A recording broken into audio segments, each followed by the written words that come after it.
शाबाश। नमस्कार साथियों, स्वागत आप सभी का पाठ संदेश पर। पीछे जो आपने तस्वीरें देखी, तो ये तस्वीरें उत्तरकाशी जनपद के दूरस्थ क्षेत्र आराकोट बंगाण की है। तो ये तस्वीरें वो है जो वहां की ग्रामीण महिलाएं, हमारे पर्वतीय अंचलों में रहने वाली जो ग्रामीण माता बहनें हैं, वो लोग जब अपने पे आती हैं तो कुछ भी कर लेती। वर्ष 2019 में आई आपदा भीषण आपदा थी और उस दौरान जो है इनके जलाशय, इनके खेती बाड़ी, बहुत सी चीज़ों को नुकसान हुआ है। लेकिन आज ये लोग उन जख्मों को भूलना चाहते हैं। दुर्भाग्य है कि विभाग उनकी सुन नहीं रहा है, जल पेयजल की व्यवस्थाएं सुदृढ़ हो नहीं रही है। अंत में ग्रामीणों को मजबूरन जो है उन जलाशयों की तरफ रुख करना पड़ता है और आपदा के जो जख्म भरे हुए थे, उन जख्मों को कुरेदने का काम इस सरकारी सिस्टम की वजह से, ये विभागों की वजह से जो है ग्रामीणों को करना पड़ता है। तो ये वो सारी तस्वीरें हैं, कहीं ना कहीं हमारे विभागीय कमियों के कारण, किसी अन्य अव्यवस्था के कारण लगातार जो है स्थानीय लोग अपने प्राकृतिक जल स्रोतों को ढूंढते दिखते हैं या कुछ ना कुछ आए दिन देखने को मिलता ही रहता है।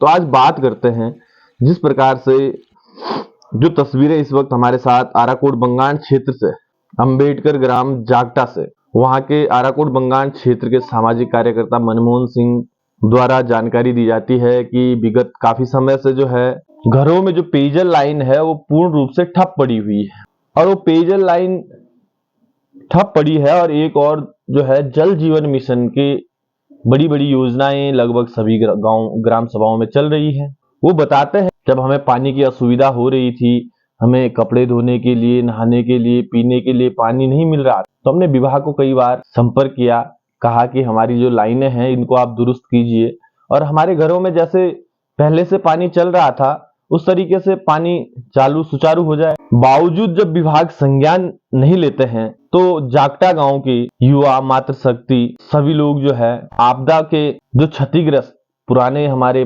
प्राकृतिक जल स्रोत है उनकी ओर रुख करते हैं और वहां जो आपदा से आए बड़े बड़े पत्थर हैं उनको हटाते हैं। जो उनका प्राकृतिक जल स्रोत है उसको साफ सफाई से उसका स्रोत ढूंढते हैं और दोबारा से उस जल धारा को सुचारू करने में जुट जाते हैं और सुचारू भी कर लेते हैं। ग्रामीणों का जो कहना है, क्या कुछ सामाजिक कार्यकर्ता मनमोहन सिंह कहते हैं वो भी आप सुनिएगा। साथ ही कमेंट बॉक्स में अपनी राय अवश्य दीजिएगा, खबरों को शेयर अवश्य कीजिएगा क्योंकि आपके शेयर करने से ये खबर हमारे तंत्र तक, जितना भी जिस संबंधित विभाग है उस तक ये खबर पहुंचेगी और कोई ना कोई संज्ञान लेगा और इन लोगों की जो पेयजल समस्या है वो सुचारू होंगी। कई दिक्कतें होती ही, हर वक्त प्राकृतिक जल स्रोत के पास जाया जाता है। साथ ही साथ ऐसी ही खबरों से जुड़े रहने के लिए हमें फॉलो अवश्य करें। नमस्कार। कोशिश करने वालों की हार नहीं होती। मैं विशेष धन्यवाद देना चाहता हूं अपने गांव की महिलाओं का, युवा शक्ति का, जिन्होंने इस प्राकृतिक जल स्रोत को पुनर्जीवित किया गया। हम आराकोट बंगाण क्षेत्र के निवासी 18 अगस्त 2000 की आपदा को पूरे तरह से भूलना चाहते हैं, पर सरकार की लापरवाही के कारण हमें बार बार ये आपदा याद आती है।